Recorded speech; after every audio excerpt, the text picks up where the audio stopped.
This is why nobody bought my damn book. You know, this is what they want, the secret.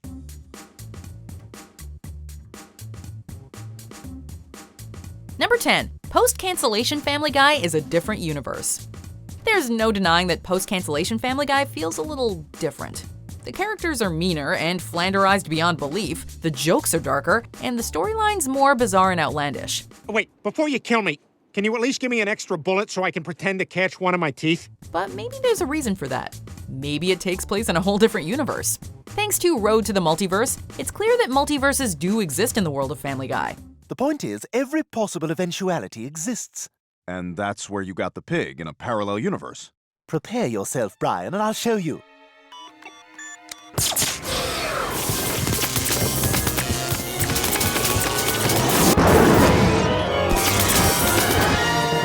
Maybe the family scene in Season 4 is just a wackier and meaner version of the family scene in Season 3. And maybe Brian and Stewie didn't go back in time and back to the pilot. They went to the original universe.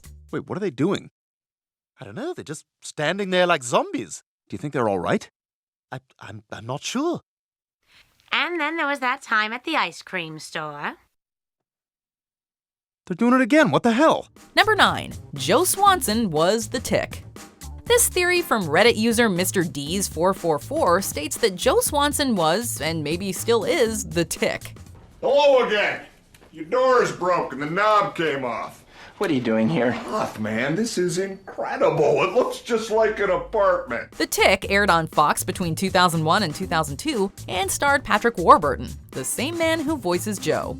The Tick shares a lot in common with Joe, including a muscular frame, a big chin, a dramatic personality, and obviously the exact same voice. Are you Timmy? Merry Christmas, Timmy.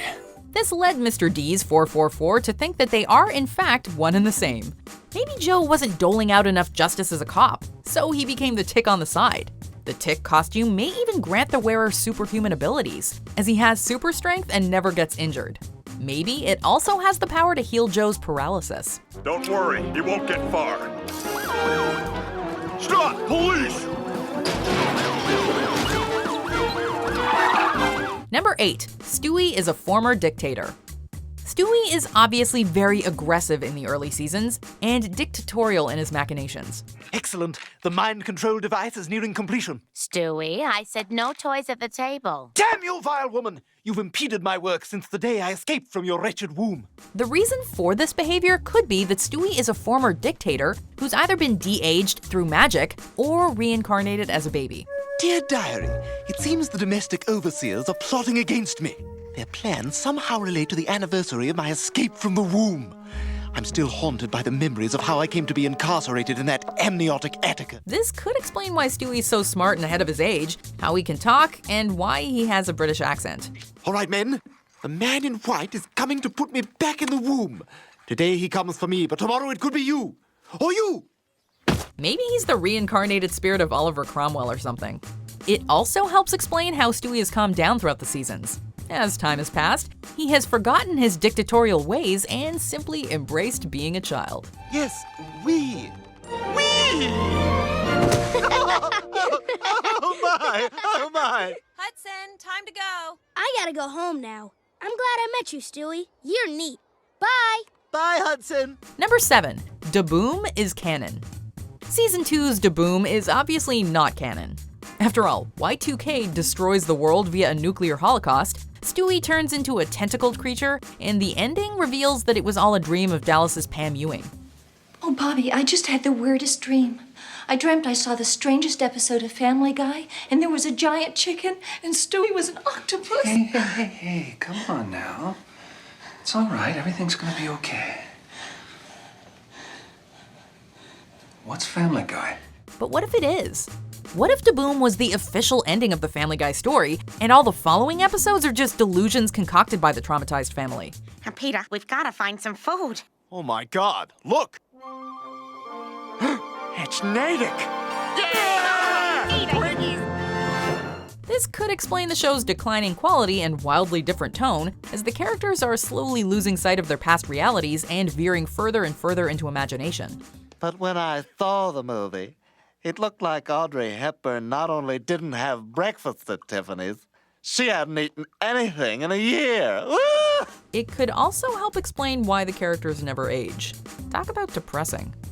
Number 6. Family Guy is a fictional show within the American Dad universe. There's a reason Family Guy is so outlandish. It's a fictional TV show. Well, yeah, but we mean it's a fictional TV show within a fictional TV show. There are a few hints scattered across the series. The obvious one is the episode Inside Family Guy, which takes the form of a behind-the-scenes featurette about the making of the show. It's certainly not easy being a family that also happens to star in a sitcom together. There's also the fact that Brian and Stewie travel back to the pilot and comment on its crude animation quality. Ew, I remember this. Peter's eye did that weird creepy thing where it went over his nose. Come on, you're worrying about nothing. Oh, remember when you got drunk off the communion wine at church? Ah, ew, gross. Look at that. Not to mention, Stan specifically mentions Brian in American Dad, calling him his #1 favorite fictional dog. 3, Old Yeller. 2, Lassie. And the #1 dog on my fictitious dog list is Brian Griffin. Do I know you? So, is Family Guy a fictional show within the American Dad universe? All signs point to yes. Number 5, we see through the eyes of Stewie. It's easy to do the whole "this show takes place within a character's head" theory, but this one actually has some merit. The theory posits that the events of Family Guy are merely Stewie's perception of the world.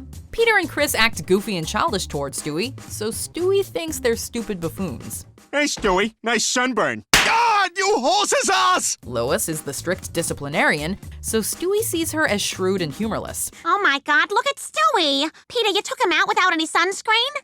Maybe. You know the sun is dangerous for a baby's skin. Meg is an older teenager and often fights with her parents, so Stewie thinks they all hate and abuse her. My God, you're condescending!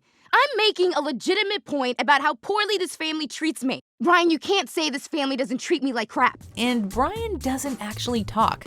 That would be ridiculous. No, his barks and whimpers are simply constructed as human speech in Stewie's mind, just like his nonsensical baby noises. Some friends become enemies, some enemies become friends, yeah? At the end, your main character is richer for the experience, yeah? Yeah? Yeah, you got to... No, you deserve some time off. Number 4, Meg is Stewie's biological mother. One popular theory floating around the internet is that Meg is actually Stewie's biological mother. I am not letting you out of my sight again. According to the theory, Meg became pregnant at a very young age after sleeping with an ex-boyfriend, and both Lois and Brian helped cover up the pregnancy. Welcome to Flappies. Why don't you have a seat next to my little baby whose deadbeat dad doesn't pay child support? Ha! Why? We don't know. Maybe to spare Meg the embarrassment and shame? Being a single mother is hard, but the real challenge is having a baby that's addicted to crack. Right, Stewie? Or to spare Meg's boyfriend who would have been subjected to Peter's wrath? This theory is seemingly legitimized in partial terms of endearment when Lois outright states that Meg gave birth to Stewie. This kind of crude joke should have elicited a response from Meg, but she doesn't say anything about it. Could this be because Lois was actually telling the truth? Oh, come on, Meg. It was hot enough on your body when you gave birth to Stewie. What? I'm just joking. Oh, not cool. Number 3, Brian writes Family Guy. We all know that Brian's a writer. This is why nobody bought my damn book. You know, this is what they want. The secret, chicken soup for the soul, the purpose-driven life. I tell you, I could crap one of those things out in a night. So what if he writes Family Guy as an exaggerated version of his real family? This could help explain the rampant flanderization and general wackiness. He began writing relatively down-to-earth stories, but when these didn't sell, he made them more exaggerated and outlandish to help encourage sales.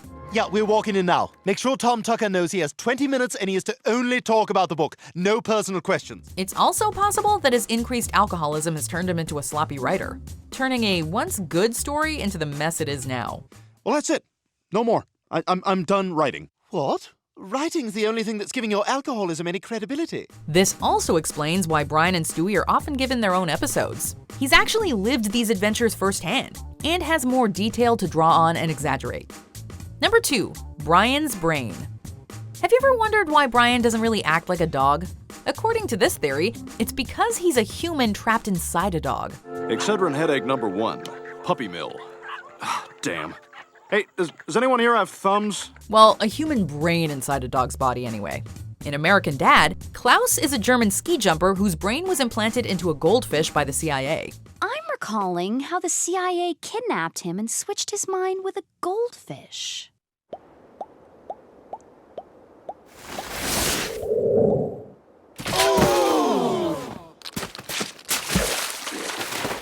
If these two shows share the same universe, it's entirely possible that the exact same thing happened to Brian. This could explain how he can talk and write, why he was the only puppy from his litter to act like a person, and how he's able to have a 13-year-old human son. Brian, this is Dylan. He's your son. Oh, no way! Jerry! Jerry! Jerry! When I was reading this list, I said, "What?" out loud more than once. Which is to say, I was pretty shocked at the theories you guys have come up with. Do you actually want these theories to be true? Anyway, let's take a quick tour through the honorable mentions, and then we'll find out the super dark top pick. Whoa! What are all these for? They're the usual. Destroying enemies, world domination. Oh, and killing my mother. Hello? Where is everybody? I'm the only brain cell left.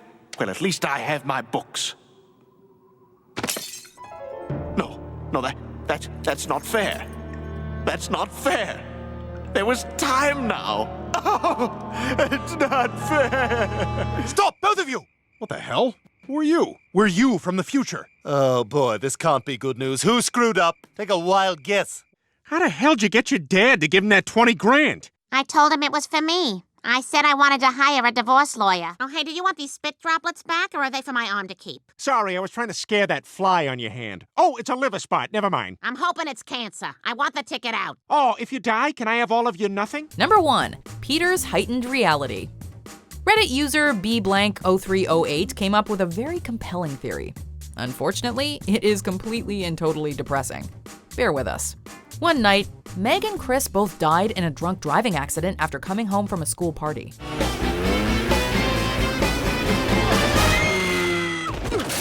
A pregnant Lois then committed suicide out of grief. Well, there is one thing we could do. What? What's that? We could go out on our own terms. What, you're saying we should kill ourselves? Driven to insanity, Peter created the heightened reality of Family Guy within his head. I'm a tumor, I'm a tumor. I'm a tumor, I'm a tumor, I'm a tumor. I'm a tumor, I'm a tumor, I'm a tumor. Meg is treated poorly because he still resents her for driving drunk and crashing the car. He also makes Stewie highly intelligent, as he likes to believe that his unborn son had great potential.